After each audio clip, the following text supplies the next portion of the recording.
Oh, we back. House on a Wednesday. Yo, yes. Hump day. Been a while. We got Sherrod in Charlotte. He loves it. The students are on spring break, so he's playground over there in Charlotte, man. Sherrod's doing spring break down in Charlotte. Hey, where's Charlotte on the list, on the top 5 Sherrod list? You know, one probably. It's up there. It's top 5. It's top 3. I don't know whether it's 1, 2, or 3, but it's top 3. Wow. I love Charlotte. Well, the coolest thing about Charlotte, and this is completely selfish, media-driven, but there's a hotel that's literally across the street from the arena. And when I say across the street, I can throw a spiral and hit the building from the front of the hotel. It's a perfect location. And I love the food, and I love the teams, and I love the fact that the Celtics can come down and get a nice win. Yeah. Everybody. Fair enough. We like that. And I got to hang out with Terry Rozier, which is always awesome. That's a bonus. Yeah. Oh, that's what's up.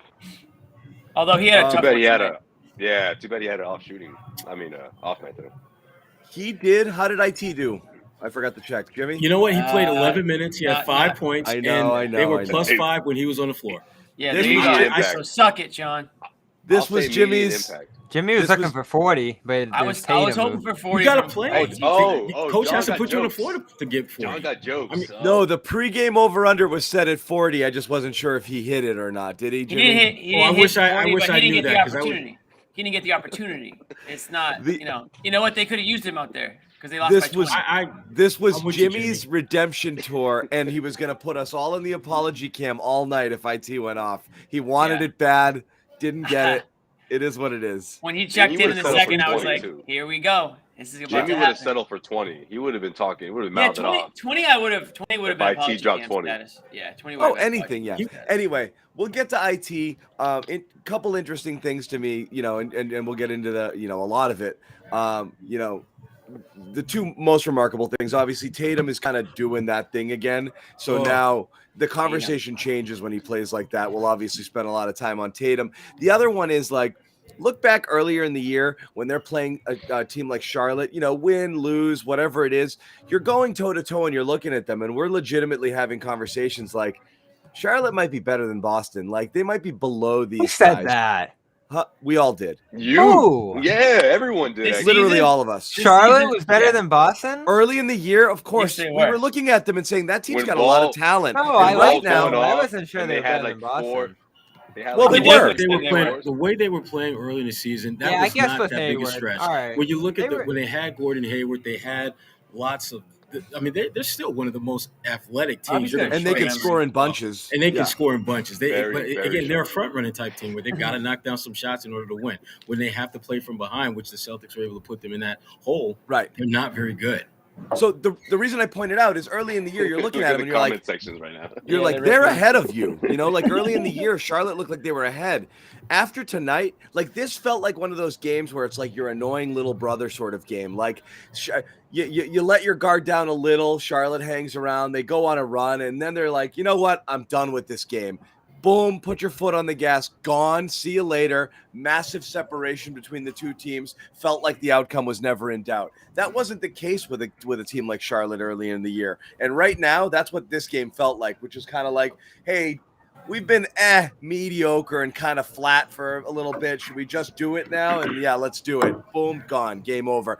Not just Tatum, who went bananas, the defensive intensity, they started doing that thing in the fourth quarter where it looked like there were 7 of them out there, and Charlotte was like, what do we do? Suffocated them. But even before that, though, right? Before that, I thought, Jaylen Brown had about a 2-minute stretch where he was the best player on the floor, where he scored 5 in a row, and then Charlotte was just kind of like, oh, shit, we're in trouble now. And then from there on, everyone else kind of got it going. You had, obviously, Tatum in the fourth quarter was the king of the fourth.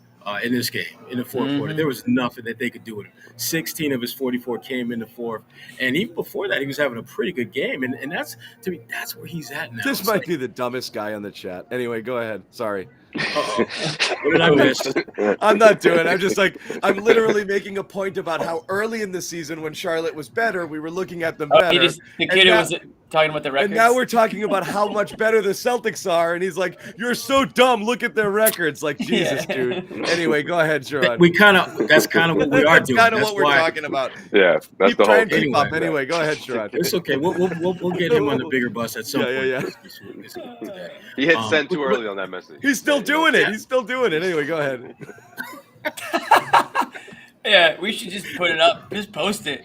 That doesn't matter. Anyway, Lost go ahead. this guy. But the point is that they are at a point now, and Tatum specifically, where he can be, not just the best player on his team. We're talking, I mean, I'm not even sure top 5 Tatum is giving Tatum enough credit for what he's been able to do and the way he's able to turn it on and how easy he's making this look. I mean, he has always had that potential in him to make the game look a lot easier than it is. But lately, he's not only doing that, but he's doing it against athletic teams, superstar players. There is no one who's not catching the smackdown from Tatum now. He is taking no prisoners. Everyone is getting some. I like what And that was not the case earlier this year. I love what the offense is doing as a whole, and it's passing driven. This was at times isolation game from Tatum, but overall the ball was flying around from the opening minutes. Smart's great for first quarter. White was solid off the bench throughout, and the amount of assists that were piling up throughout this game was remarkable. And they're in that range of they're in that range of like top 3 to 5 teams right now. And I'm waiting for the stats to update off this game of where they are since the deadline. But they've been right up there with anyone in that top 5 of assist teams since the deadline. Look at the White addition is helping the ball movement overall, but Smart's been a big part of that all year. I liked White tonight. And it's Tatum and Brown, too. Active. Brown had a lot of assists in this one.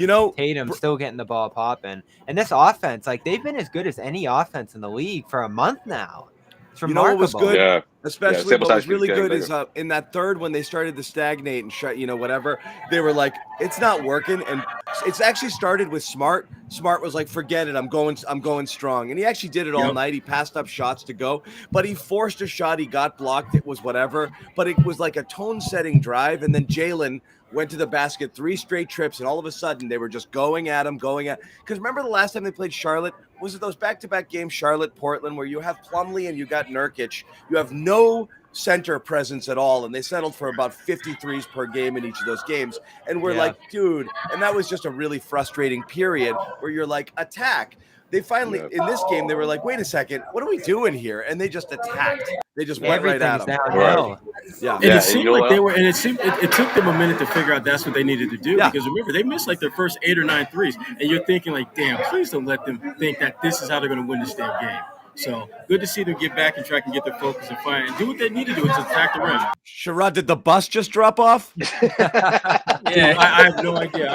It was like just me, myself, and another win. Where are you doing this call from? Where it is, street. Sherrod's at the bar across the street. Sherrod's back at the hotel. Obviously, I found the hottest spot in the building. Obviously, I think that's great. That great behind you is great right there. They must be serving post-game drinks. No, I was gonna say because if they were, you would see one. There would be one right here, or one right here. So no, that's not happening. That's funny. No, I was gonna say, to what John was saying about the suffocating defense. I thought offensively it just made things easier for them. And yeah, to your point, it was sort of like they looked at each other and was like, wait a minute, we can just go on a run right here. That's exactly what they did in that fourth quarter. What are we doing? Defense, like the defense, the not only the suffocating defense and everyone doing their part, but how about the block shots from what was it, Robert Williams, Tatum himself. Tatum blocked one of the stands. Man, there was spike in those shots. So someone's birthday. It's got to be someone's birthday. Were you just testing it just to see? It wasn't just that was not planned. That was hilarious. Like listen, I this thought that isn't was just behind you.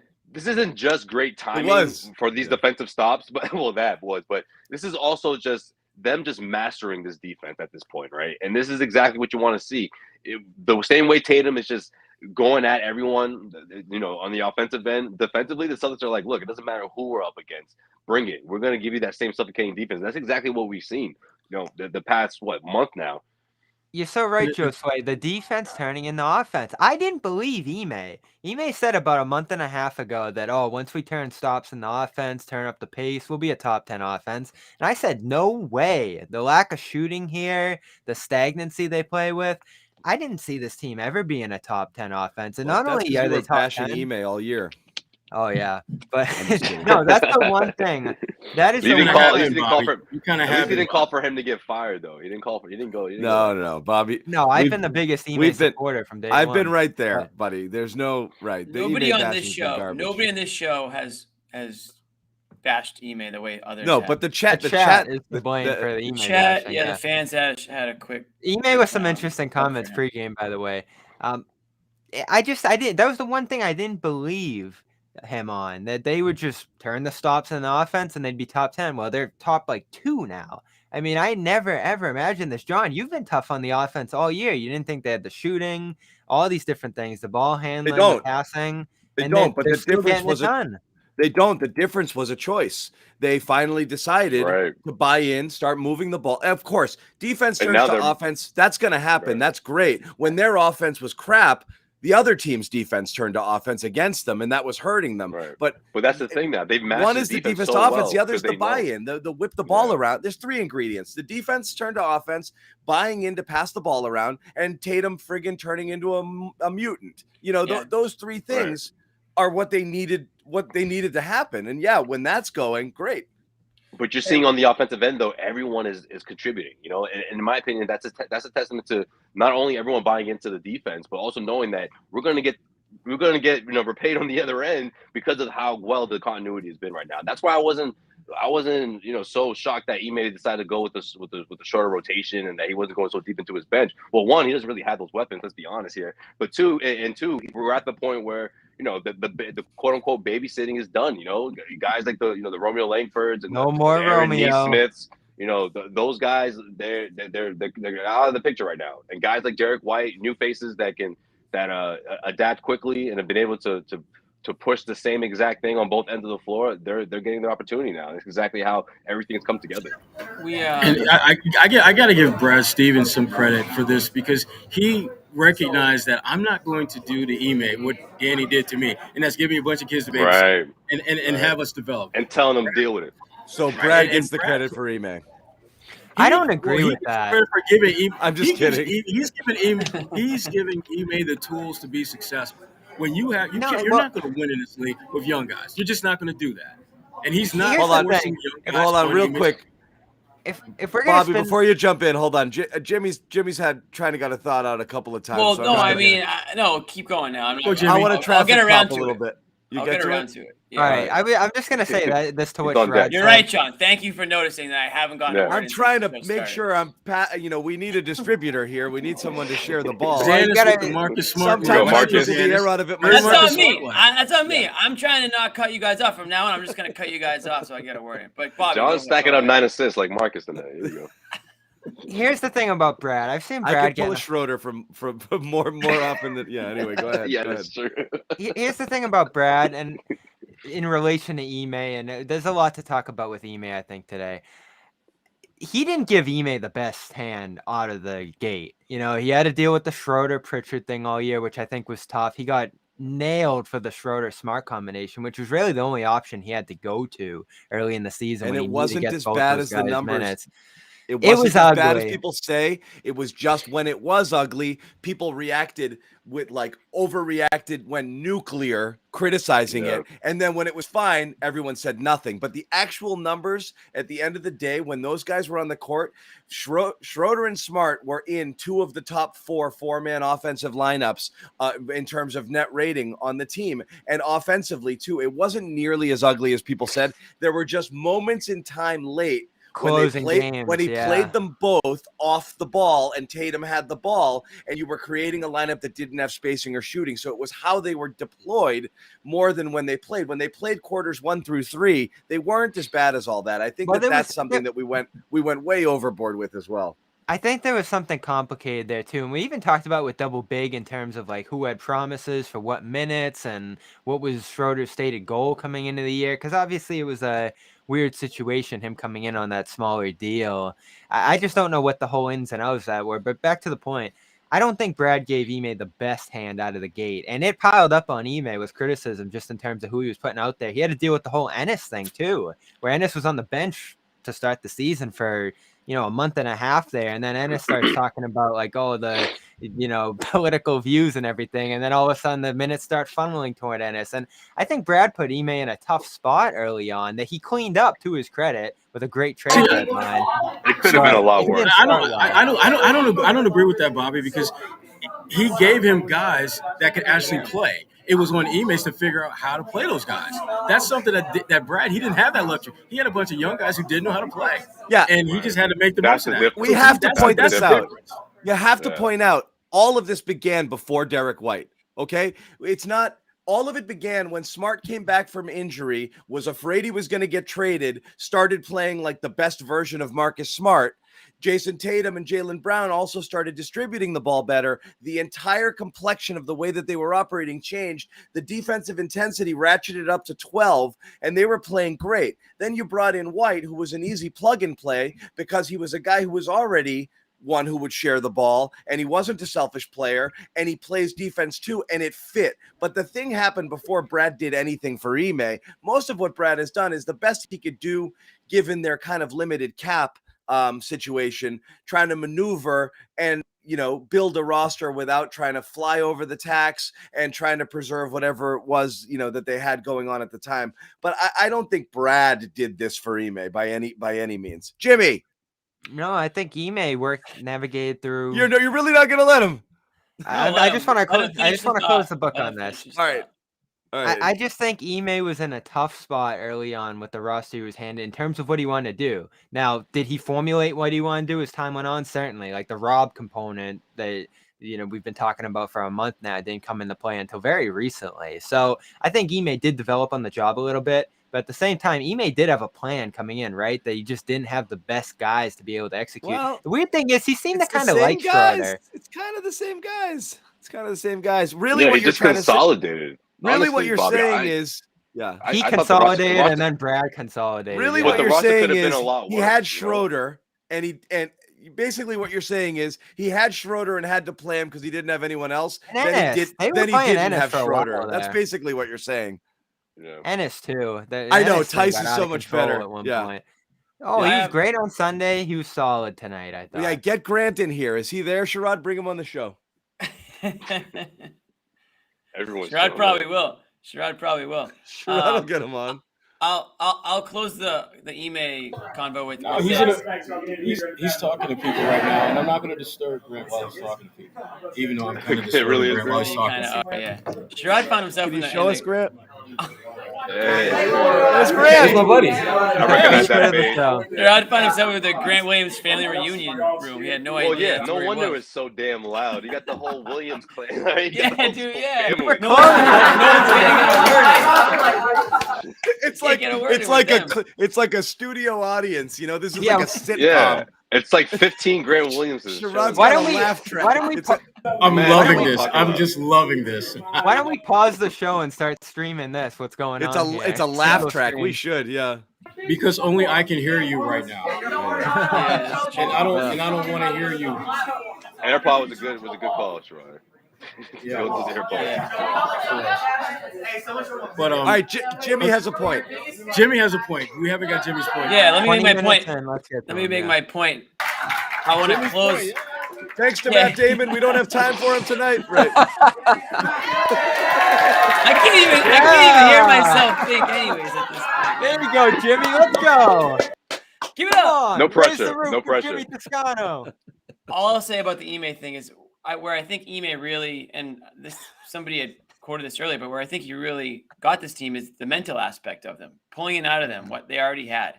And he didn't get that at the beginning of the year because some of these guys were stuck in their ways. Some of these guys were still used to Brad's way of coaching or weren't ready to be told something that they didn't want to hear.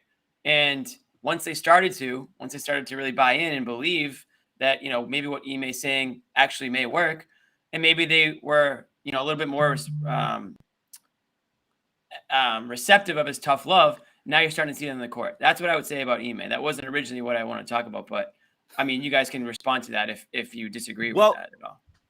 No, I agree with you, Jimmy. What do you guys think? I think it's all about buy-in. They wanted the tough love. Absolutely. Then they got the tough love, and then they were like, I don't know if I love this. Right. People have been telling me I'm great my whole life. Ime was talked about this prior to the game. This was really interesting, where he gave that speech in his pregame press conference that he told them you're mentally weak. Sorry guys, but you are. And they were losing games left and right. Weak. And so that's what's funny is like when we come on the show and we would criticize them for that, people would be like, you guys are ridiculous. Their coach thought so. Like, like he was telling them that. It just took a while for them to finally, you gotta experience a little failure. I think after 2+ years of Jalen and Jason, or a year and a half of like, man, our way is 500 right now, and it's not working. Like, we do have to do something. It does. You have to kind of check yourself a little bit. So the buy-in took time. And I love that he said that pregame. For what Jimmy was alluding to there, Ime before the game, a reporter, I think it was the Charlotte side or National, someone came in and asked, like, what changed after that Knicks collapse? Because that's where this 22-6 streak began. And he said that we kind of got tired of losing. The team got tired of losing, but he also pointed himself and said, I challenged their mental toughness, and some people didn't like it. We, of course, saw many on Twitter and in the media, and fans especially hated the fact that he was ripping this team week in and week out. But we were talking about it. The numbers were fine, and he said this too. But in the fourth quarters, they categorically melted down when anything would go against them, whether it was a little run, an injury, some bad calls. They would just melt into a puddle, and it was all about mental toughness. It was all about fortitude. And I don't know what the pushback was from the fan base. Even now, like, they got better at it. Credit to them, credit to him. But that was their biggest issue to start the year, was just mental toughness. And there really was a pushback against him saying that at the time, because it looked like he didn't have a solution. We ended up seeing that he did, schematically there.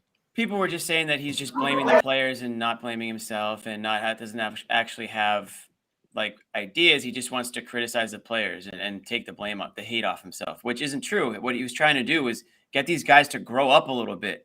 That's pretty much what it was.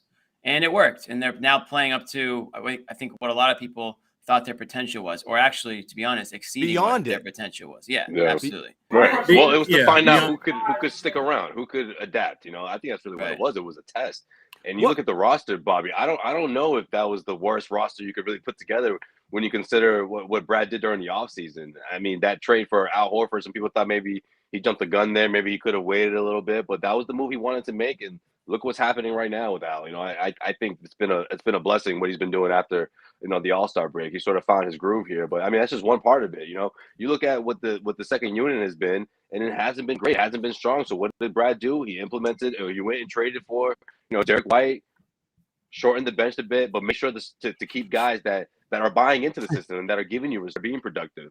Outside of Aaron Nesmith, I guess. Wow. Who just went down? I know, but shot at Nesmith. But even before that, Jimmy, he wasn't really cutting it. Let's face it. You're right. I want to switch gears now, if I may. Go ahead. Can I ask one question before you switch the gears? You just asked a question. On the Ime point, I'm just curious, you guys. I'm curious your thought, just to put a bow on Ime, because I do think he gets a lot of credit. Is I know people came around on Ime, meaning he got some criticism early in the year. And we didn't think it was necessarily justified. And now everyone's like, oh, it's better. In like 30 years, 20 minutes into Brad Stevens' tenures, everyone was calling him boy genius and saying he was coach of the year. And like already a top 5 coach after his first season in the NBA. I still don't think Ime gets anywhere near this respect right now. He doesn't. No, especially when you look at what he's been able to do compared to other first-year coaches. I'm going to shut up right now. Great, how funny would it be if Grant turned around? He doesn't. We're all like jumping at the answer right now. No, he doesn't. Jimmy, go ahead. You were about to answer.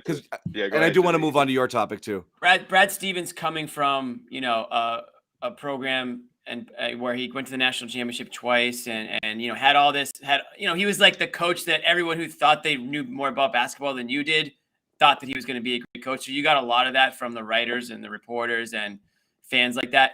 Ime coming from being an assistant coach for a long amount, long stretch of years, relatively unknown. I think there's a little bit more hesitation just because he didn't have that hype kind of coming around him. So people didn't even know who he was, Jimmy, did they? Exactly. They didn't. People wanted Chauncey Billups, myself included. People wanted like a name that they recognized. So that had to do with it. I think it's nerve-wracking bringing in a guy who with no experience. By the way, Josue's Wi-Fi is like those free Zoom accounts that are like 20 minutes at a time, and then they just expire. Right. It literally just blinks out. That Brockton Wi-Fi, which transforms to Walmart Wi-Fi, which the Brockton Wi-Fi. I think he's got it's like quarters in a payphone. I think he has to literally he's got to feed the meter to get the Wi-Fi actually going. Nothing. My guest on Dome Theory last week from Memphis, it was like every 10 minutes if anyone watched that. So Josue is better than him. Josue, get a bunch of quarters, dude. John's been saving that shit for a week. That damn joke. Get a bunch of quarters. I don't know what the last week, whether I'm here or whether I'm at the Garden, it just keeps resetting on me, man. You've been resetting. All right. It's like a reset. So John just confirmed he has not paid for Zoom. It's a refresh. I'm dying to hear what Jimmy's. Okay, Jimmy, I want your point. This isn't a hot topic. We got to get to Jason Tatum. I thought we were going to do a little bit more on him up Jimmy, top. you don't like have-tos. This is just where the conversation went. No, but we have to because this was one of those games. Well, you know he's going to drop 45 on Friday. So Tatum's the new Jalen. So who's the brownie winner this week? Who's the brownie winner tonight? Is it Tatum? Is Tatum the brownie winner tonight? It's Tatum. It's Tatum by a landslide. Tatum gets the brownie. Jason Tatum's is coming to town game. That's what tonight was. And what I mean by that is Jason Tatum is becoming a player that opposing fans circle on the calendar. I want to go to that game because I want to see Jason Tatum play. That's what it felt like tonight watching this game, the way he was playing out there, the way he was shooting that fourth quarter, the way the opposing fans were reacting to his swagger that he had. This was a swagger game for Tatum. These are the types of games that kind of vault him into that top 10 argument that we've kind of had over the last week here because of his performances. People want to watch this kid play now. I mean, and I can't really blame him because some of the shots he was hitting tonight were the shots that you go to see Harden hit, you go to see Steph Curry hit, you go to see Luka. And I'm not comparing to those players, but it's that level of play right now. And I mean, I think if you were at that game tonight in Charlotte, you're walking out of there thinking one thing: Jason Tatum is a bad man, a very bad man. It was similar to what we saw last night with Kyrie. They were very similar as fans. I know. Grant Williams is a bad man too. Let's not forget Grant Williams. Grant Williams had a game too. Sherrod, mute yourself. It says Sherrod can just chime in on our commentary with reaction of whatever's happening in the room with just cheers and boos and whatever at any point in time. Literally. It's just a laugh track button. It's incredible. Like a laugh track. Yeah. So good. We did have this conversation earlier, and actually thought one of our viewers threw John and I in a Twitter thread and had made a good point about the force he's playing with. And I saw D'Amico pointed out that this was the most dunks Tatum had in a game in years. There is a certain level of strength that he's trying to play with. Remember early in the year, maybe it was even in the last year, the bulk that he's put on, we were talking about how the shot, that might be affecting that, but he's not really playing with the force that you would think a guy who put on extra weight did. Doing the cutesy stuff around the rim. It's almost the avoid contact stuff. Instead of go up strong stuff, he'd always try to, it's so many scoops and finger rolls that were kind of weak, you know? He's starting to carry guys with him to the rim now and just pummeling through like 3 bodies on that big finish against Brooklyn. He's a strength player. There's a lot of Durant talk around him. We've been having it for years, but he's like more of a power forward when you see the way he plays and just batters guys in the lane and draws free throws and all these different things. Whereas Durant's, like you just said, John, the kind of scoop, finesse, and of course, shot making kind of player. That's the difference between them now that you're starting to see veer off at the fork in the road. Plus the regression to the mean on the 3-pointer and those step backs and those contested shots that are a necessary part of his arsenal because they're so, one, it makes him legitimately indefensible, but 2, they're just back-breaking, demoralizing shots. So when he goes on that little run in the 3 and he's just got the sidestep, that sidestep 3 was stupid. And then he just comes down the next time and he just drops another one, you know, and then he hits another like Larry Bird against the Atlanta Hawks going for 60 sort of 3. That was right there on the bench. Yeah, you're right there on the bench area, you know, one of those dumb ones. And it's like, no, forget that's about Paul it. That Pierce was like, right there. Yeah. That was nuts. That was, that's what I mean. It was like, that's where we're like, okay, pre-pandemic. This is what we're getting. I mean, pre-pandemic Tatum. Insane. Yeah, right before. Yeah. Same thing, John. Same thing. He was doing this, but he was going bananas during that stretch where you're like, he had a look in his eyes like he knew every shot was going down. Like he had a scowl pretty much. Almost like he was like, I'm done with this game. Like give me. Like I don't belong on the court. I don't belong on the court with these. Go away. We're gonna end this now. Get these pigeons away from me right now. It was dominating again. And also before the run that he went on to get him to 40, whatever he ended up with, 44, when he was just cruising at 26, 28, it was effortless. It was like that breezy 20-something. Those guys, there's so many games where you're like, oh man, where's Tatum at right now? Like he'd be 8 points entering the fourth, 12 points. On him, right. And then this one was like, he just amassed them easily and effortlessly. And you look up and he's like almost at 30 after 3, it was easy. I get him when I want him, We're talking about, what else helped? Stretch of games of historic point scoring. I mean, they're talking about in the broadcast, he's, tying McHale, or he's right at the same point as Barrett basically was after 4 games. So, I mean, this guy's couldn't be more on fire. Literally could not be more on fire. He would be burning if he was. Yeah. Ooh. Yeah. That's right. How's that for a hot take? I think Bobby ran off to do a post-game Zoom. So let's check in on Sherrod Blakely. What's going on back there, Sherrod? No, Grant's still there. As you can see, we still have a very lively event going on here. Back to you, John. Can we get a stand-up over there, Sherrod? Sherrod, just straight 90s bit right there, like Mad TV. Yeah. Like a Mad TV skit. Just do like the Love Actually thing and just write little postcards of big what you want us to say here. Write your takes down. Yeah. Yeah. Holy wow! Sherrod picked the wrong room. He went to a room that was like nobody was there. He's like, oh, this is gonna be good. I'll get away from the writers. Nope. Pick the Grant Williams. 5 minutes family later, reunion. Grant. Yeah, you guys want to go in here? Yeah, right. He wants to tell us that both teams played hard. There was no one in this room when I entered. No one. No, there wasn't. Now, not so much. No respect. All good. The good part is, the bad part is we don't have Sherrod for the beginning of the show. The good part is Grant Williams going to end up coming on this show, which is going to be fun. Yeah, definitely. We can say, wait, we're going to make that happen somehow. We're going to make that happen. Can we say, because right now, we got Grant right here. He's looking at us. We got Grant on the show. Get on the show. We got Grant on the show. Grant Williams is on the show. Grant Williams, everybody. Officially, Grant Williams is on the show. Big win. Big win tonight. Grant, good performance tonight. What's going on? What's going on over there in Charlotte, man? I'm over here just chatting right now. Sorry, I'm kind of distracting y'all right now. No, not at all. Showing some love. Hey, question. All good, question. Man. What's gotten into you guys lately? Trust and camaraderie. We're having fun. Okay. You guys good? That's what it's all about.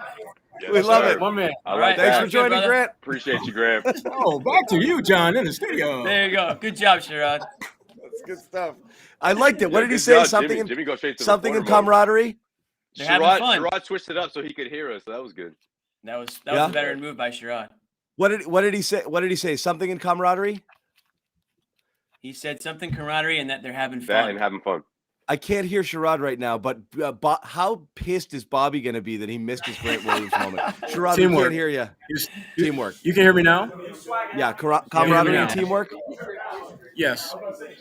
Camaraderie and teamwork and fun. See that, kids? It's all about having fun. Yeah. He's the best, man. He's the best. There you go. Back to you, John, in the studio. For real. We're gonna be like, hey, Bobby. Jimmy talked to Grant, and Bobby won't ever believe it until he watches it back. He's gonna think we're messing with him. Yeah. Exactly. Okay. Someone just wrote, don't let him hear the broadcasts from earlier in the year. No, last season. Or last season. This year's been pretty favorable. Yeah, this season's been fun. Yeah. Well, we're having fun too. They're having fun. We're having fun.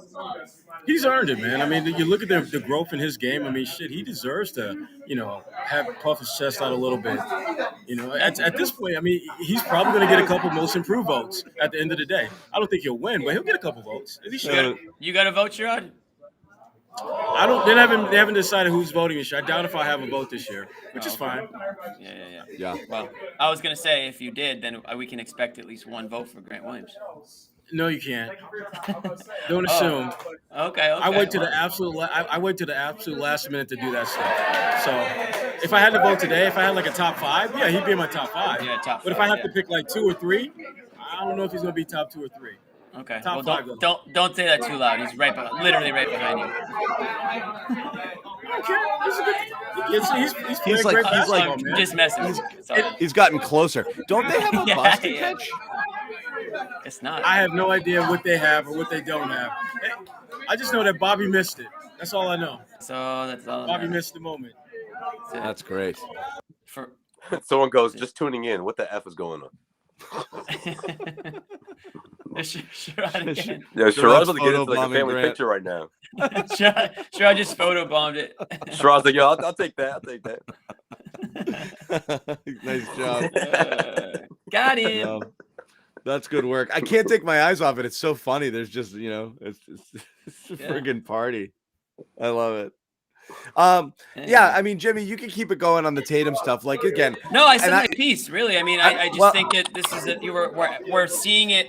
We're seeing the leap right in front of our eyes. This is a game where again you circle your calendar, and when every time Tatum comes back to Charlotte, I can guarantee you all the fans in this game are going to remember that performance. I certainly remember as a fan watching the opposing players just like break my heart or like impress the hell out of me at the same time. So. I'm sure there are a lot of fans tonight that felt the same way about Tatum. Right. And you know what, too? He's starting to get those calls, the ones that the 50-50 calls. He's getting the benefit of the doubt now. I think that's significant, obviously, for someone like Tatum who's notorious for I'll be right back. I got to take care of my guy Grant for a second. I'll be right back. Oh, you got to take a picture? Thanks, Sherrod. He's got to take a picture. You're about to get that exclusive. I see you, Sherrod. Sherrod better go selfie mode. You're about to get a one-on-one. We're going full screen on Sherrod. All right, let's see what we got. Oh, this kid. Going right on, here. Yes. Yeah. Yeah, we love it. Yeah, we'll get this guy. Hey, that's the new Bobby, everybody. That's Bobby. Right. That's Bobby now. All right, I'm back. The first guy you talk to, Sherrod, gets to be Bobby for the rest of the year. Yeah. Really? Yeah. They know their hoops down there. Yeah. Those guys know their hoops. What were you signing autographs, Sherrod? What was going on? Yeah, he's doing autographs. No, what were you doing? Were you signing autographs too? I was giving him a Sharpie because I keep multiple Sharpies in my bag. Oh, there you go. That's nice. This is a true story. And I even had I have a green Sharpie that I keep for special occasions. I need to say this right now. This is a few years back when me and Sherrod were covering the Celtics at the same time, and I watched Sherrod. I watched a fan go up to Sherrod, and he signed the fan's basketball with a Sharpie, like he was you know what I mean? I was like, dude, you just ruined that kid's basketball. If he had the other signatures on that basketball, you just ruined that kid's basketball, man. Yeah. Hey, Bobby's back. Hey, Bobby, great to on the show. Bobby, you missed nothing, dude. You missed nothing. Yeah, Grant just called you out, bro. You missed it. No Grant appearance yet, has there? No, Grant came on the show. There and was. He came on the way. show. Yes. Yes way. Sorry, buddy. Yes way. That's brutal. Anyway, I was like, the poor kid's gonna cry. Real quick, I want to take a minute. Talk about one of our sponsors here, Coda. Oh boy. Yes, Jimmy. Yeah. It's all about the Coda. It's all about Coda.io. Coda.io. It's a project management tool, for teams. Obviously, something you would use here in a professional setting. So if you run your own business or run your own office or are a project manager, this is ideal for you. It is free. You can go sign up right now. So guys, do us a favor. If this is the type of thing you might be interested in, go check it out. Okay. Teams working all across the country. Best to spread out your documents and spreadsheets, stack of workflow tools, have you jump in and out all day. So you need Coda, which helps organize things. It's customizable. It's connected, templates for anything and everything, product roadmaps, remote onboarding, trackers, meeting notes, literally just, it's all there. It's a one-stop shopping sort of tool to kind of organize and sync up everything that it is that you need to run your business or your office. So go check it out. Coda.io. That's Coda.io/garden. Get started for free. Just go check it out right now. You can get started for free. The thing about Coda is you don't even need a job. You actually don't even need to have a job. It would help you. Hey, who gave you Jimmy's lines, John? Who gave you Jimmy's lines? But for real though, right now everyone's working remotely and you're not in the same offices, and it's a lot harder to sort of communicate with each other and get on the same page, literally and figuratively. That's what Coda is going to do for you. It's going to get you all on the same page. You can work off the same spreadsheets, graphs, documents, puts it all in one place for you, and you don't have to be going back and forth on email or all this other crap that's just wasting your time. So check out Coda. It kind of feels like the Celtics are on the same page right now too. I don't know if they're using Coda. Maybe they are. Maybe they aren't. Segues. There's a little tie in there. Well, what I do want to say to people is, look, again, just when it comes to our sponsors, any love at all is great. So guys, just check. Just sign up. It's free, damn it.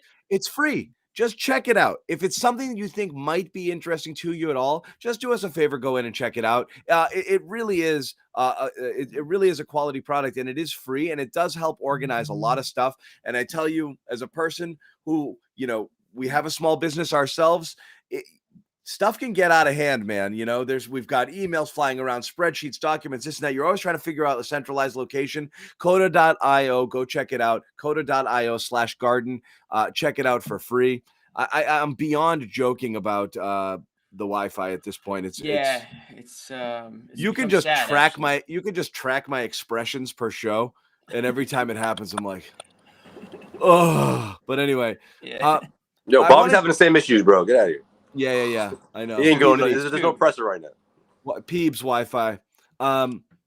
So I did want to talk about. I figured Bobby would want to be part of this conversation where we're talking about Tatum. And we love lists, right?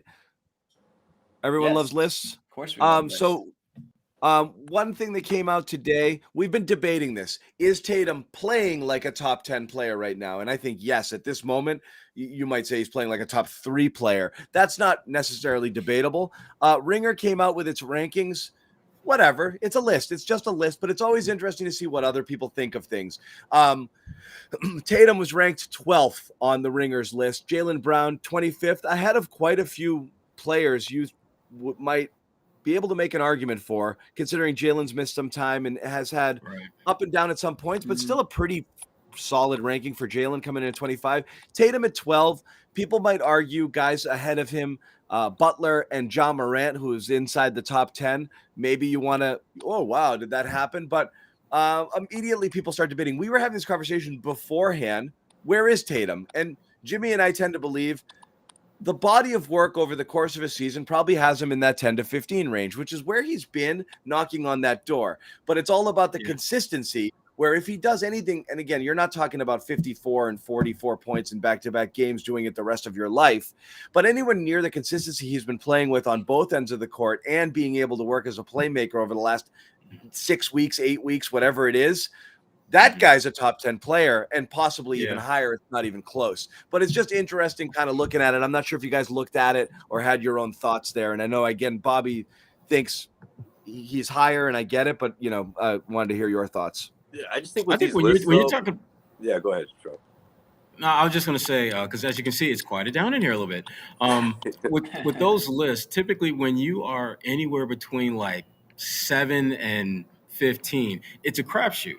All those guys, a lot of those guys are interchangeable. I mean, Tatum, I could absolutely see him being like 7 for 8th. Easily. I could see him being 13, 14, 15th. I could easily see that. Just depends on what metrics you're using to judge him by. Are you using how he's playing now in this moment? Because if you're doing that, then he's probably top 10. If you're looking at the season as a whole, higher than top 10. He's probably 10. Well, I would go so far as to say top 5. He's top 5 at this moment. Right in this moment, right now. But if you're talking about the season as a whole, I think he's anywhere from 8, 9 to no lower than like maybe 15. But still, you're talking about a guy just turned 24 years old, is a top 10, top 15 player.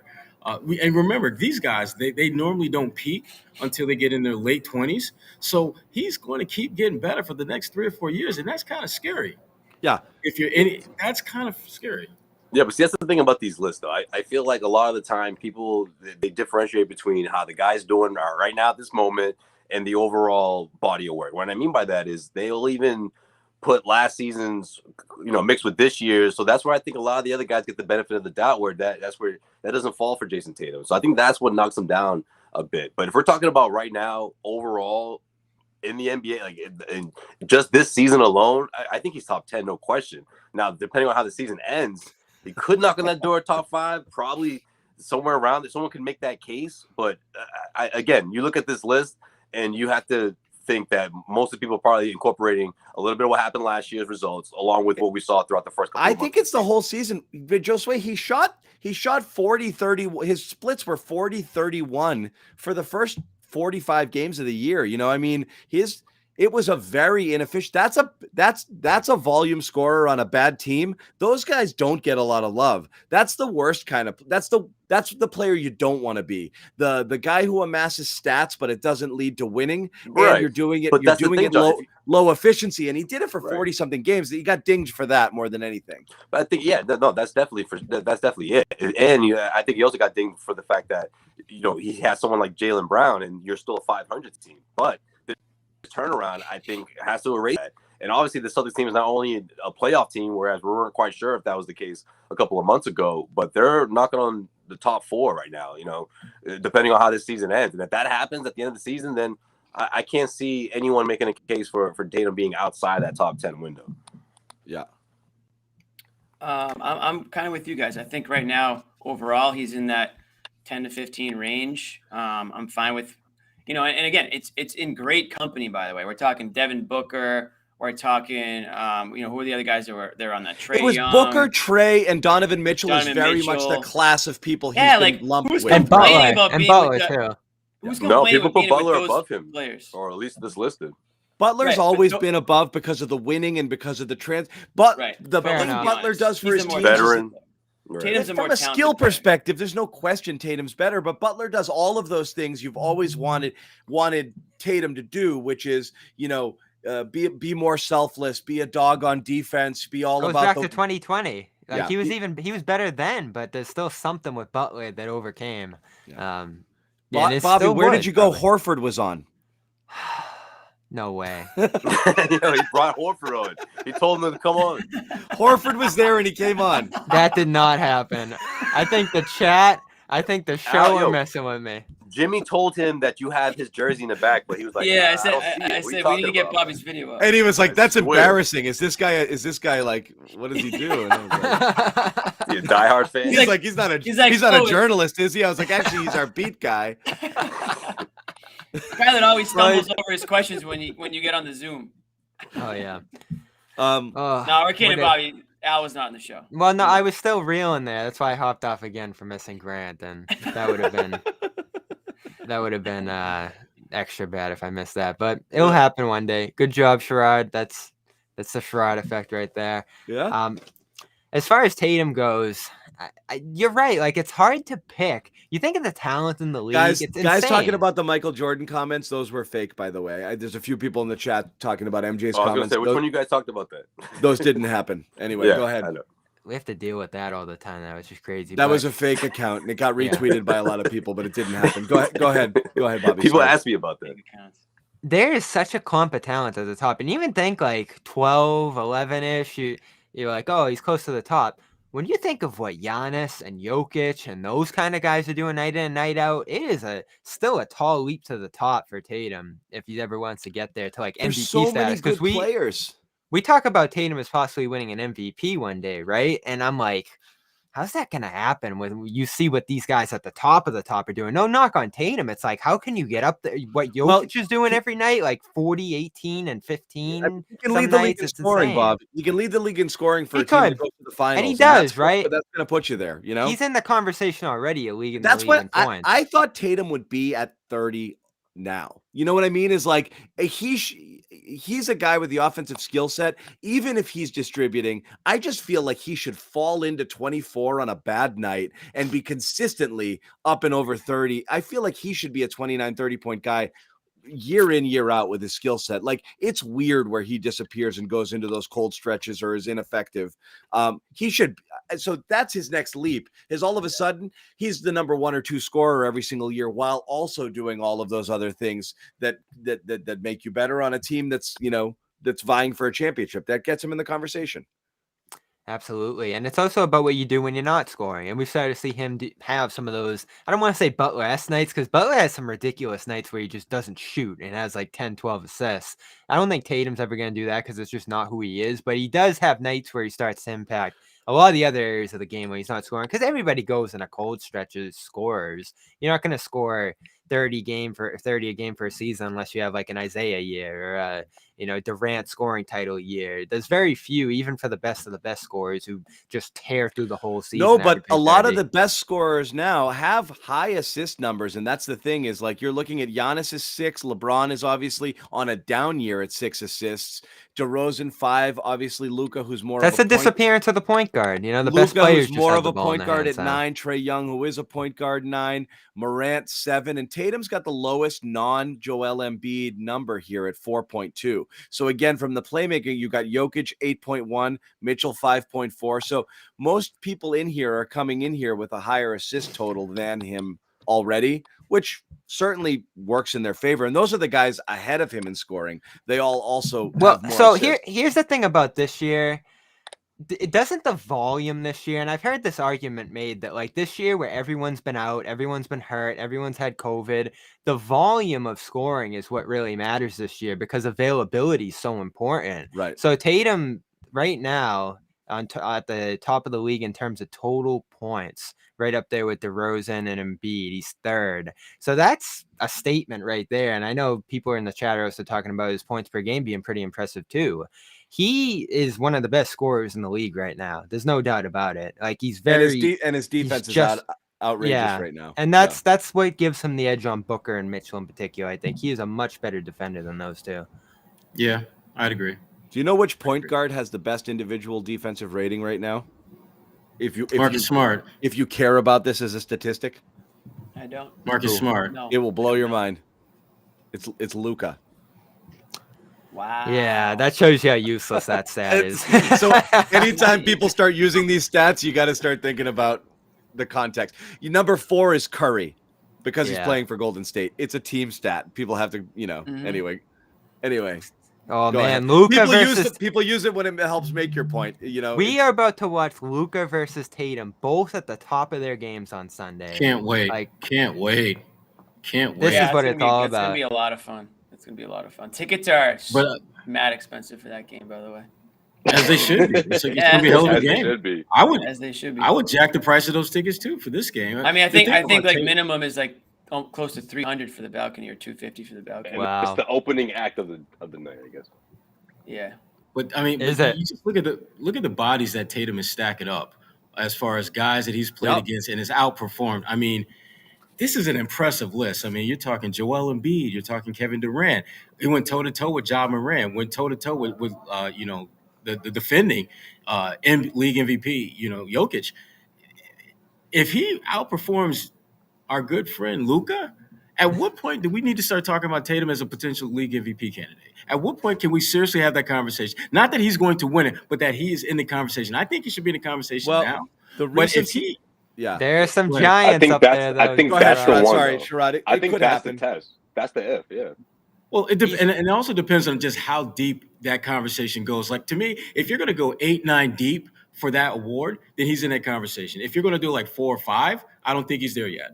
He's not. He's probably. I think the odds makers had him about 8 right now, and you know who the 5 are. With Jokic, Embiid, Embiid. Curry, DeRozan is in there now. Morant and DeRozan's up there, and KD. DeRozan is in there, so there's a few people ahead of him for sure. But there's a major recency. Yeah, I mean, Sherrod, you've voted before. I mean, on different things. There's a major recency bias when it comes to those awards. So if Tatum continues on, if you close the last 15, 20 games, 30 games on the tear that he's on now, and the Celtics end up as like the 2 seed, he's going to get votes. It all depends how the season shakes out. I hate to say it.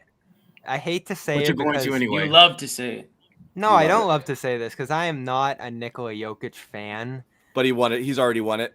He's already won it. I mean, there's no number 2. What about Embiid? What? Yeah, I think Embiid's got it. No, Embiid's out of the race. Like what Jokic is doing with no Murray, no Porter, they're 12 games over 500, and he puts up like 40, 15, and 10 every game, back to back sometimes, like we saw this week. He's exhausted me because I love the MVP argument. I love coming up with new names. I love to put Tatum in there. I can't do it. He broke me this week.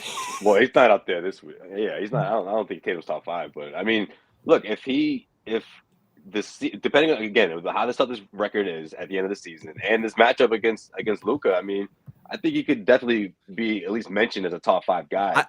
And that would be impressive. At the end of the season, yeah, I'd be very impressed though.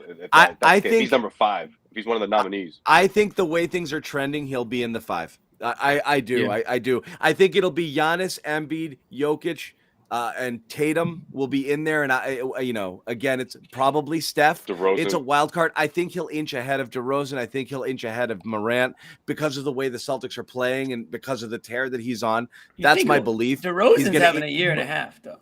He's awesome. They're sucking. Yeah, they've lost like 5 in a row. Maybe also bad. This is all very recent. Yeah, what we're talking about is very recent. So let's talk about something that's not recent, because there's the NBA though, right? It's like, what have you done lately? I know, but that's what I mean. There's a recency bias, and the way Tatum's trending, right. I want to have this conversation too tonight because Luka's on a tear too. Yeah. It was a big conversation on Twitter today. Our friend Matt Moore put it out there in terms of like who deserves the most credit for the Celtics defensive dominance and who could possibly be in the defensive player of the year conversation on this team. Smart. We had a little bit of this conversation when it came to Rob, but Smart was like on fire today. Smart is the one. Smart is the one. You think Smart. so? I'm still a Rob guy. I don't even think it's a question. Well, he's going to make that team. He definitely makes the team this year after not making it last year. And in terms of getting that award, he's going to get some votes for that, I think. Look, Rob may not even make all NBA defense. Smart will. Rob will not. Smart's going to make that team. This is going to be the best. So many Jared Allen, Evan Mobley. There's so many good big men in there who are going to get it, and that's without Gobert, who's automatic first team. Rob does not make Rob doesn't make all defensive teams. He's not. There's too many good players there. Not yet.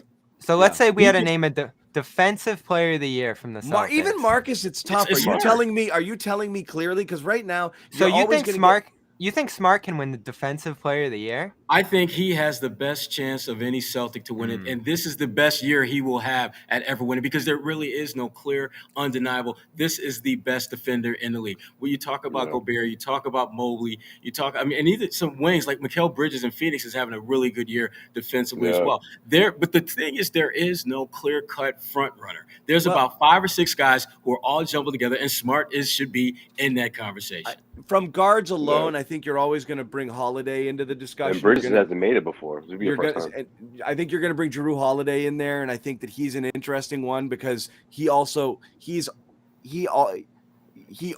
gets the tough assignment in every single game. He guards the premium guy on the other team, so he's an interesting guard. I know Chris Paul is always going to get love among guards. Not this year.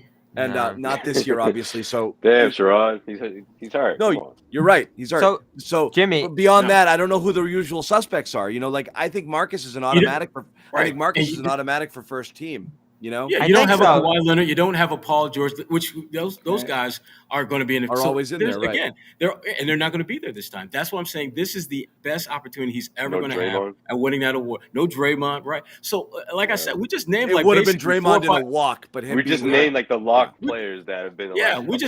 We basically named the 4 of the top 5 or 6 guys that are going to be in that conversation every year who are not going to be there. So that's 4 slots. You can't tell me that Marcus doesn't deserve. And there isn't that dominant big man performance this year. I know everybody loves Rudy and the metrics are there. I don't think he's having that same defensive domination he had last year. So now all of the bigs, it's kind of a cluster, there. So I think Smart has a chance to answer the question, who deserves the credit for the defensive dominance. I'm giving it to Ime because it's a team concept, and I think the biggest thing that happened was that move from Rob away from the big man and out to the perimeter so he could kind of play that free safety role that unlocked the defense. Then it was buy-in from everybody else that was playing one night on, one night off.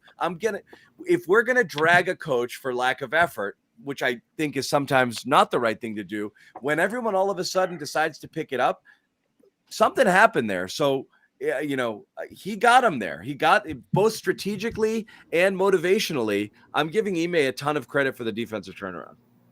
Well, I think he got the top Coach of the guys. year, then? I think he got the top I think guys he should to commit to. I think he should get some votes. I don't know if he should win in the award, but I think he should definitely get some votes for coach. Spoelstra's always in there. I mean, yeah. And the thing about Ime this year is that not only has he been able to get this team headed in the right direction, but he's doing things that we've seen Tatum do on a basketball court as far as historically putting yourself in position among the all-time greats. That 9-game winning streak, that was the longest winning streak ever by a first-time coach, and the longest winning streak by a Celtic coach overall in their first year since K.C. Jones did it over 30 years ago. So when you are in company of a Bill Russell from a coaching standpoint, K.C. Jones, those all-time greats, Hall of Famers, and you're doing that right out the gate, you can't tell me that you should be.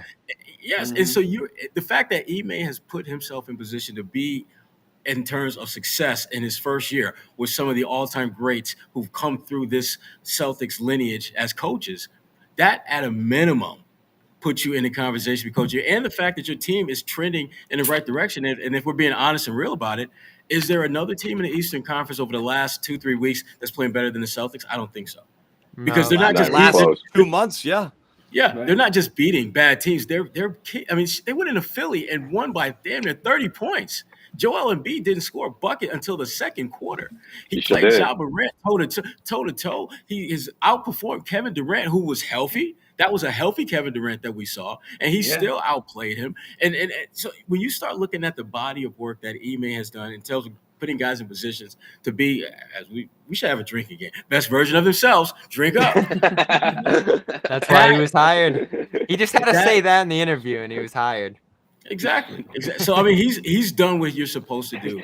Coach, I love everything. He walked into that press conference and he told Brad exactly what he did wrong and what he's going to do different, and we were like, okay. It just took it, but then it didn't happen, and naturally people are like, maybe his voice isn't ringing out in there. So I understand the concern because you have a plan. And it's great. We knew it was. Everyone's got a plan until they get punched in the face, right? So you start the season, and after 40 games, they're not doing any of the stuff I want, and then you start to wonder, oh, it's much harder than I thought. So the fact that one, we can acknowledge how hard it was to get people on board with you when you're coming in and you're a new voice, and two, then to watch it happen is pretty remarkable. Yeah, and you have to be pretty close to see it. He's been confident the whole way. Right. He's never flinched as far as what his goals and objectives are. Even when everyone was telling him this isn't going to work, he's just like, I don't give a F what you think. This is what I do, and this is what they're going to do. Yeah. I mean, go ahead, Josue. No, I was going to say, I think that's what resonates with the players specifically. This dude, you got, cojones, you know what I mean? At the end of the day, and it's we haven't seen that. We've been with Brad the last 3-4 years, and look, that's not a knock on Brad. It's just a different coaching style, and I think there was one that they were just stopped listening to, and point blank. And after that, they needed a change, and this is someone that they believed in, and you could see that now in the results. Every coach could take teams to a certain level, and typically to get to that next level, you may have to go out and get a new coach. We saw that in Philadelphia. That was their thinking. Brett Brown could only take that crew so far. Brad Stevens did a lot of great things, but he couldn't get them over that hump, which is winning an NBA title. It's going to be a long time before people forget about that Game 7 collapse to Cleveland, which with a trip to the finals on the line. It's amazing how had they won that game, how the trajectory of so many careers, so many lives, including this organization, completely. Brad would probably still be coaching his team right now. Rozier might still be here. Yeah, exactly. So you just know, but Rozier in the finals, man. That would But Ime has come in and he has put his stamp on this team, and it did not look pretty at first, but his whole thing was, this is a seed that I'm planting, and it's going to grow, and this may not grow the way you want it to or how quickly you want it to, but damn it, it's going to grow, and we're going to start winning some games, and that's exactly what they're doing now. Yeah. Jimmy. What? Hi, Jimmy. Say something. I'm listening. Tell people, how about this? Tell people to join our Discord server, Jimmy. Yeah, Discord's great. Take the conversation from there. Discord is great. We've been talking about it for a couple weeks now, and we've got a pretty big following. I don't know where the number's at right now, but I know it's over 600. No, it's Yeah. way over. It's closer Yeah. to 800 now. Yeah, I but was anyway. gonna say, was we're last closing time. in on Yeah. 1,000. We're closing in on 1,000. That was weeks ago, Bobby. I see some familiar faces or some familiar names in here that I see in the Discord, which is very cool. And it's a fun place to just chat Celtics. I'm sure it was kind of popping off during the game tonight with Tatum doing his thing. And it's going to be a fun, kind of a fun weekend, especially on Sunday with KG coming to town. So I'm sure there's going to be a lot of chatter, and it's a good place to go to just shoot the shit with fellow Celtics fans. And a lot of times we pop in there.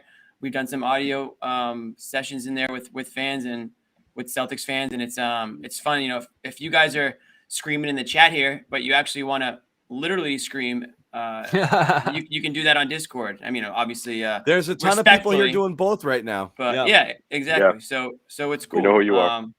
That's what I will say on Discord. So yeah, clnsmedia.com/Discord. That is the easy link to get to it. It's invite only, people. This is invite only. If you don't in the sign club, up for the Grant Williams Club. We're talking about capping it. We're talking about capping the Discord. There's some internal rumblings about capping the Discord, kind of like Bitcoin.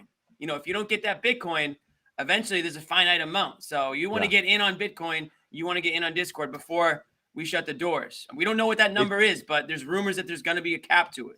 It doesn't matter if you have a job or a computer or anything. Nope. Just join Discord. And I'm telling you, there's a lot of people in there. And again, it's pretty cool. I love just popping in and seeing just people going at it, and what's also amazing is it's really not contentious at all. It's a really good fun space for people to just have dialogue. People are getting along, even if they're disagreeing. It's not like nasty rhetoric here. So if you want to go and just kind of chat ball, it's an awesome location. Pop in there at any point in time, see who's in there, just kind of chat late into the night. Bobby memes are great. That's true. That's the good thing at Discord. You can just pop on there at any hour, any time.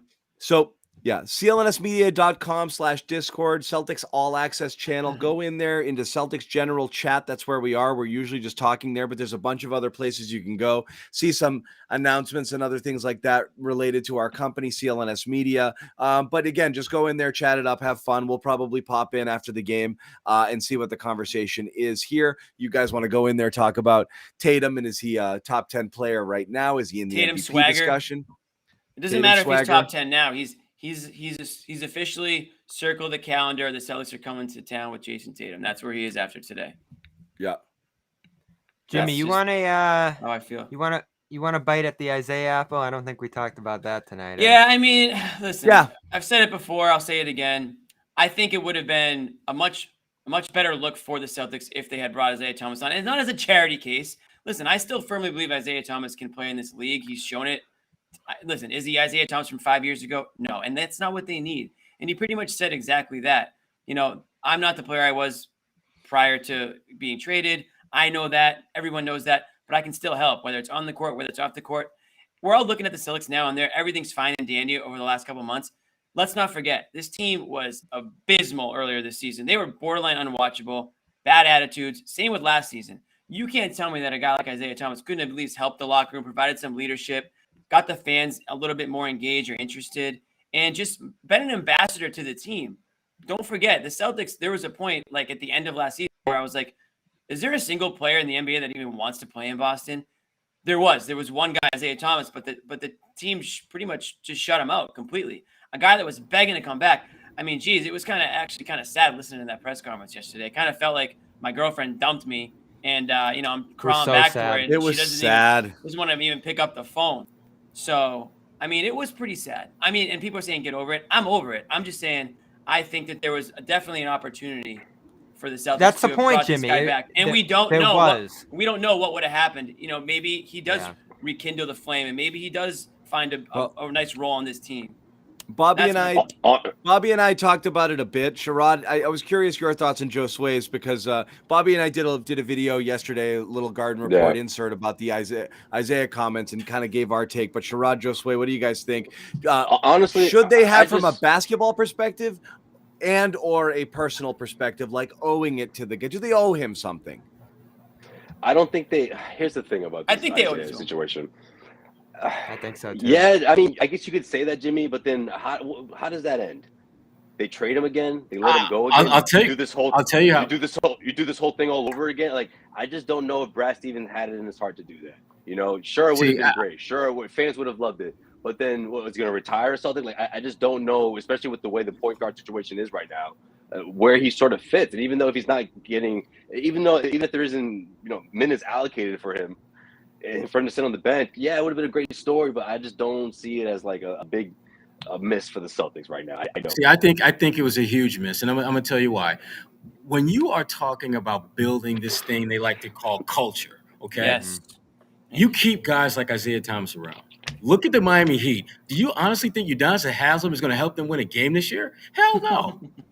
He's literally on their roster for symbolism. The fact is, he is an example of what their culture is about, why they are a team that no matter where they're seated, no matter who's healthy, who's hurt, you know what you're dealing with. That's their culture. Isaiah Thomas, when he was with the Celtics, okay, now, from a purely basketball standpoint, if that's all you're judging this on, then no, you don't bring him back. But you know well as I do that he brought more to the game than basketball. He was able to forget about dealing with difficult pressure. He dealt with unimaginable pain and elevated his play on a level that we have not seen before or since, those of us on this call. Now, does that warrant you getting a contract with the team? No. But would it be the right thing to do to reward that? And remember the other thing too, he didn't just play hurt. He played hurt to the point where now it's taken both physically and mentally. He played. Yes, and there's very few players you can say that about and actually be confident that anyone you say that to will not question it. He gave them everything he had. And to me, the idea of giving him a 10-day contract, I don't see why that's a bad thing, particularly when, here's the other thing too, and this will be the last point I make on this. Let's not pretend as if the position that he plays was one that you were deep at. You had right. But I just got a second-year player who is starting to play better, but a second-year player who's unproven when the game matters most, which is the playoffs. I would love to have a guy that I had in case of an emergency like Isaiah, or at least pushing him, right, Sherrod? Yeah, but see, I thought that was something that they should have did a couple of months ago, or at least a month ago. I agree. Maybe instead of the Joe Johnson 10 days, should have went to Isaiah, or even before this turnaround. Think about it. To show that backcourt. This is hard. This is obviously a guy who's been through it, just to kind of get these guys. There's no doubt, but you're down bodies and you're having a difficult time getting people to buy in to a really hard-nosed defensive system that you have. You already have Dennis Schroeder occupying backup point guard minutes, and he's not really a fit with what you're trying to do. He was a Band-Aid plug-and-play sort of guy that was the best that they could do because they had financial restrictions. You're going to add IT to that mix as well, and you're really trying to accomplish something, and IT takes you further from that goal. But did Joe Johnson help? That's the point Joe Sway but that was early in the year, plus the sideshow distraction. Now, anytime now that when their roster went down to 10 and they have 5 open spots and everyone's saying do it again. Right. But now things are going well. Do you want to bring in something that could disrupt the mojo here? That ship is sailed. That ship is sailed. I think we all agree on that. But early in the year, I think they were dealing with their own problems, and that was why adding IT to it might have been another. That's the thinking I have. I don't know if I agree. I'm just saying I get it.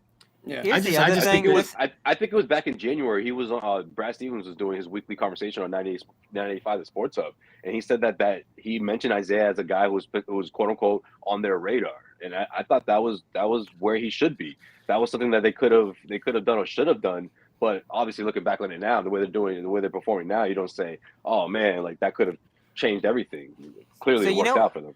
You know what? And we talk a lot about like how it would impact the room and expectations and those kind of things. And Jimmy's been banging this drum for a while. I didn't necessarily agree. What changed my mind is the way the players on this team right now are talking about him. Tatum, who didn't even play with them tonight, was just pouring respect over him, talking about how amazed he was watching him in college. Smart, a couple months ago, maybe just a month and a half ago, said he advocated. He went to the front office and said, bring this guy back.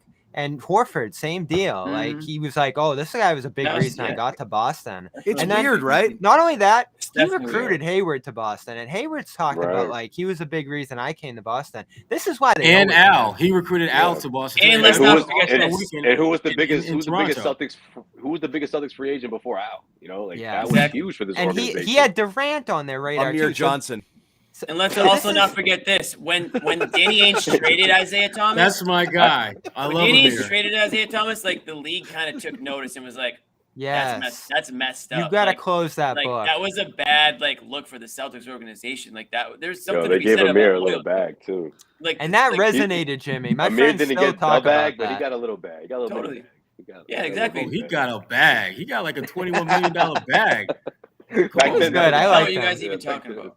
What were you talking about? Amir Johnson. Amir Johnson. Okay. I love him. I love it.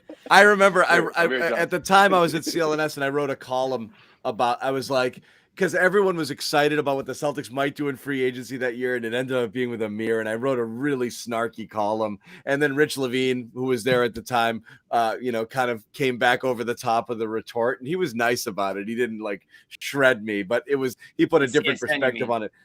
At CSN at the time, yeah. I remember I was like, everyone was like, "Oh, Amir, that's gonna be good," and I was like, "Oh man," But that's the caliber of free agent you were getting. Even when you had money, you'd watch everybody go away. Al was a huge deal. You can't overstate what the arrival of Al meant for the franchise. Amir turning into Al was like, I know, just such a massive gap. Yeah.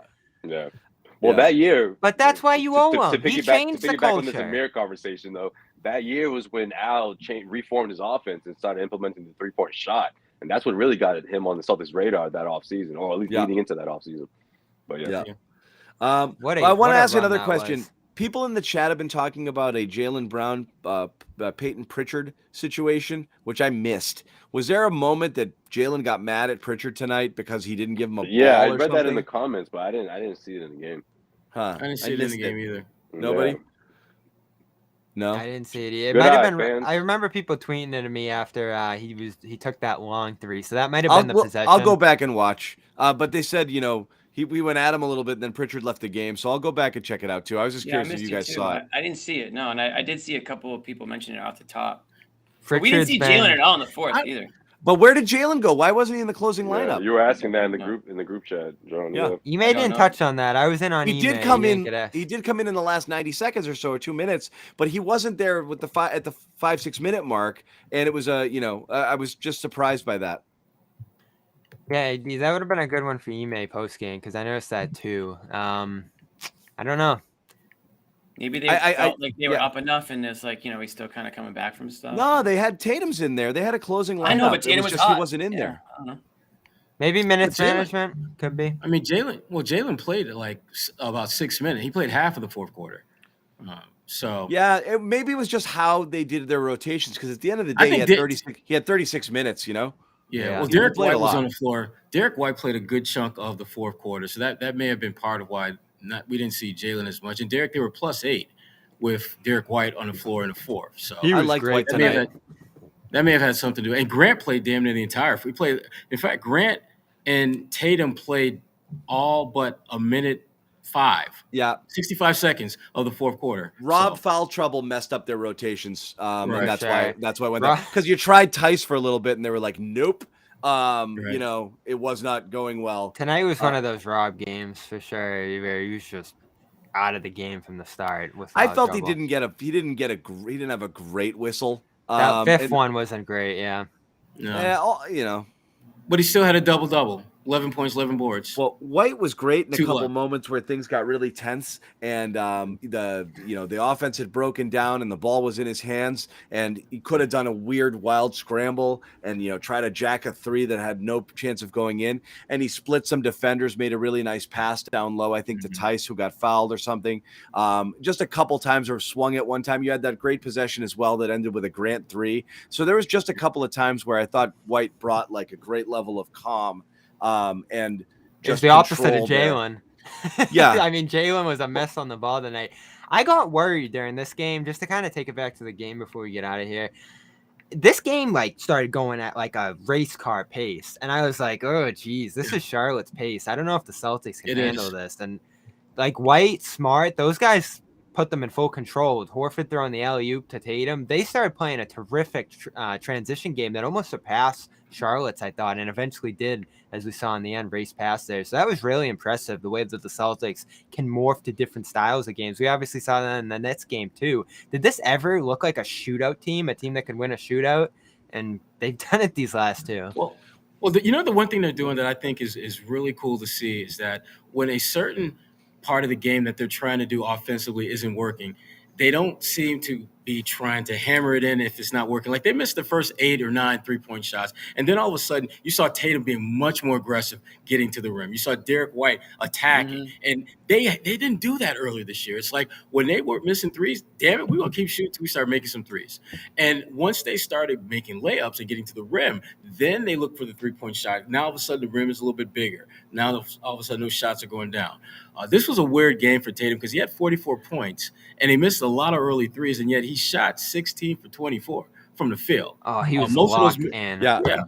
I mean, but they shot 60% from 2, in this game. Right. So, I mean, they not only they got downhill, they were successful. I mean, most of that stuff was at the rim as opposed to, that wasn't a lot of mid-range action there. They just attacked. And again, Bobby, you might not have been on when we talked about it, but it was, we did. We talked about they've played games like this against teams that don't have really, a dominating, presence down low that's going to be a deterrent, and they've settled. And tonight, Sherrod said, to their credit, they're like, "What are we shooting these threes for? Like, get downhill, man!" And they did, and it changed the game.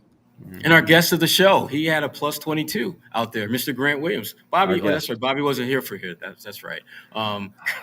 That's going to be a huge regret for the rest of my life. We won't let you live that one down, Bob. Josue. No, Grant was good, though. Go ahead, Josue. Josue's got the... I think he was muted. Cut mic. Someone cut his mic. No, it's alive. Let's just having Josue is enough right now. Let's not press it. I just couldn't hear. We can't hear you. You're not really there. Okay. You're just a figment. We're gonna wrap a hologram. Right, let's wrap it. Josue hologram. We're gonna wrap it. We've done before we actually lose him. Let's wrap. Yeah, we're back Friday, and then it's KG day on Sunday. We will have a little bit of a rollout with some stuff coming out throughout the week on Kevin Garnett's career, and we might do a pregame show leading into the Kevin Garnett stuff with some of the guys down at the Garden, just kind of talking about it. And then we'll do a post and we'll do all of that stuff. Let's not overlook this playoff series we have going on with Detroit right here. Like 4 games in a month, battles each time. I love Detroit games now. Oh, they've been so fun. And Sherrod was right. He's been more pumped than anyone this year to see Detroit. And now Jimmy likes him too. Jimmy, you're a big Detroit fan. This is gonna be fun on Friday. I said this to you guys on the show a couple shows ago when they were playing Detroit. I was like, this is not a last place Detroit team anymore. They're a young team. So they are going to lose a bunch of games at the start of the season because they're young, but there are talented players on that team that are getting more acclimated with the game. And now you're starting to see it. I forget how many wins they've ripped off. Bobby, you sent the stat earlier, but they're a tough out for not just the Celtics, for a lot of teams right now. Yeah. I think they ended up winning tonight. So no, they did. They battled hard with Chicago. They lost. Yeah. But they play hard, and they're young, athletic, and they're gonna give you problems if you don't show up. So that's that. We will enjoy that one. Yeah, so that's good. I mean, and this stretch that they're on here, where they've won a bit, actually starting with that Celtics win, they had lost a ton before. I think they came into that game on like a 7 or 8 game losing streak. So yeah, the last 10 games have been pretty good and competitive in all of them, including kind of 1-1 with the Celtics, but both of those were pretty tight games. But they've beaten the Hawks, they went toe-to-toe with the Bulls, they beat the Raptors, beat the Hornets. So they beat the Cavs, beat the Celtics. Yeah, and started with the Celtics, this little run that they're on. So that'll be fun. We have that on Friday, KG Day Sunday, so we got a lot more stuff to talk about. Sherrod is in Charlotte right now, but he is headed home. Special thanks to Grant Williams as well. Yeah, shout out Grant Williams. Thanks for coming on. First official guest this season. Yeah, it feels like I heard a beep, like Josue wants to be here to end it. I think he does. Let Sherrod say goodbye. Good night. Good night. Oh, there's Josue. Josue, wave. We're saying bye. I'm out, y'all. There it is. Josue's out for the 10th time, everybody. He's out again. Later.